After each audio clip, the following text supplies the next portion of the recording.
안녕하세요. 법도사 옥변 옥성기 변호사입니다. 반갑습니다. 선생님, 윤석열 대통령의 12월 3일 비상계엄령 선포, 그 다음 날인 12월 4일 국회 계엄령 해제 의결 및 2017년 박근혜 전 대통령의 탄핵소추 이후 7년이 지나 다시 국회에 윤석열 대통령의 탄핵소추가 24년 12월 14일 국회의원의 214명의 의결로 이루어져 우리나라의 정치 경제 상황이 급박하게 돌아가는 상황에서 헌법재판소에 재판관 9명 중 6명만이 있어 이들만의 심리로 대통령 탄핵 재판이 가능한지 궁금합니다. 헌재의 심판 정족수를 규정한 헌재법 23조 1항은 재판부는 재판관 7명 이상의 출석으로 사건을 심리한다고 돼 있어 이 헌법 규정에 의하여 탄핵 소추된 이진숙 방통위원장 등 윤석열 대통령의 탄핵 재판도 심판 정족수 7인이 되지 아니하여 재판이 어려울 수 있지 않나 판단이 들 수 있습니다. 그러나 그 이진숙 방송통신위원장과 그 변호인은 헌법 소원으로 위 그 재판소 조항에 대하여 효력 정지 가처분 신청을 하면서 위 규정이 국민이 재판을 신속하게 재판받을 권리인 헌법 제27조 제3항을 침해하였다는 이유로 위헌심판, 즉 본안소송을 제기하였고 헌법재판소 역시 위헌심판 본안소송 중인 상황에서 재판소의 업무가 마비될 수 없다고 하면서 이진숙 방송통신위원장의 가처분 신청을 받아들여 해당 조항인 헌재법 23조 제1항의 효력을 임시로 정지시켰고, 이에 따라 현재 6인 체제에서 현재에 계류된 다른 사건들의 심리를 모두 진행하고 있으며 헌법재판소 사무처장 역시 6인 체제에서 대통령의 탄핵 심판도 심리가 가능하다고 하였습니다. 그럼 가처분은 인용되어 임시로 효력이 정지되어 있지만 본안소송인 헌법소원에 의한 위헌재판에서 헌법재판소법 제27조 제3항이 위헌이 아니라고 판단되면 어떻게 되는가요? 헌법 조항은 국민의 기본권, 국회, 정부, 법원, 헌법재판소, 또 선거관리, 지방자치, 경제 등 총 130조의 조문이 있고, 헌재법 23조 1항은 이와 같은 헌법 규정 중 헌법 제27조 제3항을 침해하여 위헌이라는 것으로 특별한 사정이 없는 한 본안소송인 위헌심판에도 위헌이라고 판단할 개연성이 매우 높습니다. 제가 저번 그 비상계엄 관련 6명의 헌법재판관만이 있어 탄핵 심판 심리가 사실상 어렵다고 이야기했는데, 헌재에서 이와 같이 위헌심판 관련 헌재법 23조 제1항에 대한 효력이 임시로 정지되어 있는 상황에서 정확하지 못한 설명을 하였습니다. 법도사로 자칭하는 유튜버인 제가 원숭이가 나무에서 떨어지듯이 실수했습니다. 선생님, 그럼 6명의 헌법재판관의 탄핵심판 심리가 계시는 상황에서 추가로 국회에서 선출하는 헌법재판관 3명을 지금이라도 선출할 수 있을까요? 현재 그 다수당인 민주당이 2명, 국힘당이 1명의 헌법재판관을 선출할 수 있는데, 이 또한 대통령이 임명하도록 되어 있습니다.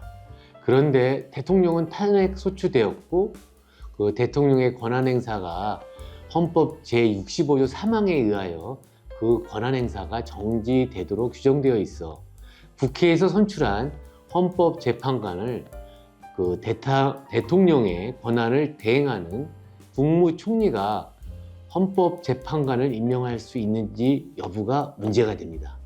과거 박근혜 대통령 탄핵 심판 중인 2017년 1월 황교안 대통령 권한 대행은 대통령 임명 케이스로 임기가 만료된 박한철 그 헌법재판관, 당시 헌법재판소장이었는데 그 후임을 임명하지 않았습니다.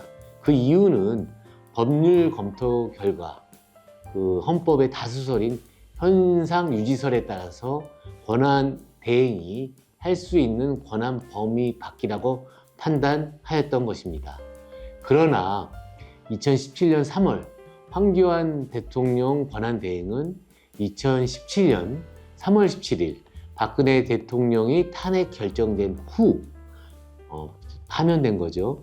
대법원장 지명 케이스인 이정미 헌법재판관, 이 역시 그 수장 대행이었는데 그 후임인 그 양승태 대법원장이 지명한 이선의 재판관을 임명하였고, 그 근거 역시 그 현상 유지설에 따라 대통령 권한 대행이 임명할 수 있는 권한 범위 내라고 판단한 바 있습니다. 이에 대해서 여당인 그 국힘당은 대통령이 탄핵되어 파면된 후 그 권한을 대행하는 국무총리가 대법원장이 지명하는 헌법재판관을 임명한 것은 정당하나 탄핵 재판 중인 상황에서 대통령 권한 대행에 불과한 국무총리가 이를 임명하는 것은 부당하다고 하고 있습니다.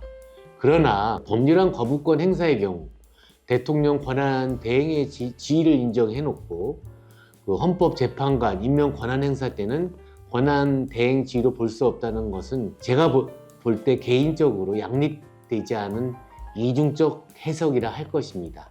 특히 국회의 추천에 헌법재판관 임명은 거부권보다 훨씬 낮은 수준의 형식적인 권한 행사인데도 이를 인정하지 못하겠다는 것은 논리적 모순이라고 생각됩니다.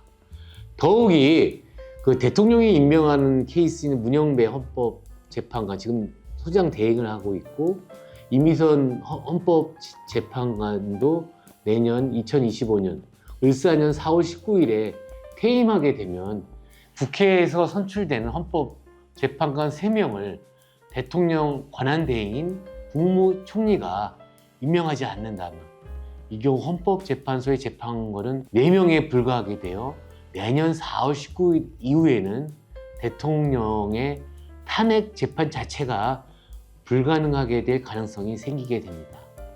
헌법 정신 및 그리고 그 규정에 맞게 권한 행사가 정지되어 대통령의 권한을 대행하는 국무총리는 국회에 선출된 헌법재판관 3명을 선출하고 국무총리가 이를 임명함으로써 6명 이상의 헌법재판관이 탄핵 심판을 함으로써 보수의 절대 수호가치인 법치주의를 허물지 않기를 바라는 것이 저 개인적 소망입니다. 최근 감사원장, 서울중앙지검장 등 그 권한 행사가 정지된 상황에서 처분금지 가처분 신청을 하고 있는데 처분금지 가처분의 개념 그리고 인용될 가능성에 대해서도 답변 부탁드립니다. 탄핵은 국회에서 특정 공직자의 직무를 정지시키고 그에 대한 심판을 헌법재판소에서 진행하는 절차입니다. 헌법 제65조 그 사망에 의하면 탄핵 소추가 의결되면 해당 공직자의 권한 행사는 즉시 정지됩니다. 즉 탄핵 소추가 가결되면 소추 대상자는 헌법재판소의 심판이 끝날 때까지 직무를 수행할 수 없습니다. 이는 공직자의 권한을 일시적으로 정지시키는 조치로 정치적 불안정성을 방지 위한 것입니다. 그런데 미국도 하원이 탄핵 소추하고 그 상원이 탄핵 심판을 하고 있고 독일도 그 탄핵 소추 제도가 있으나 우리나라 헌법과 같이 탄핵 소추와 관련해서 그 권한 행사를 정지하는 규정을 두고 있지 않습니다. 그 한편 가처분은 그 탄핵 소추라는 그 본안 판단 이전에 특정 처분, 여기서는 탄핵 소추겠죠.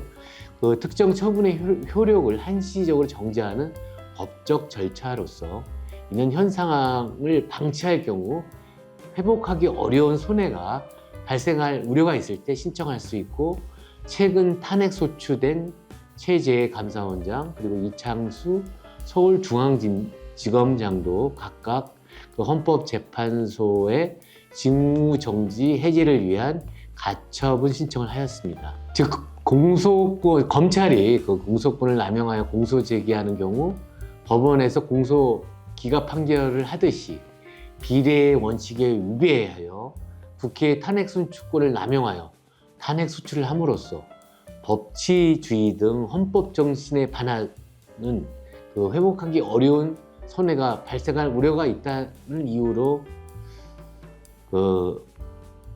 감사원장이나 아니면은 서울중앙지검장은 가처분 신청을 한 것으로 보여집니다.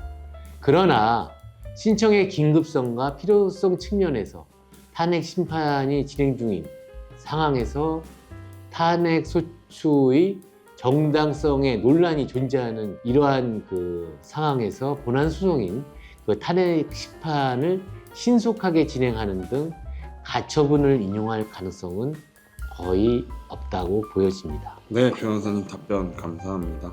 이제 윤석열 대통령의 탄핵이 지금 전 국민의 관심을 가지고 있는 사안인데 앞으로 어떻게 될런지 같이 지켜보면 좋을 것 같습니다. 네, 변호사님 오늘도 좋은 답변 감사합니다. 감사합니다. 법도사 옥변 옥성기 변호사였습니다.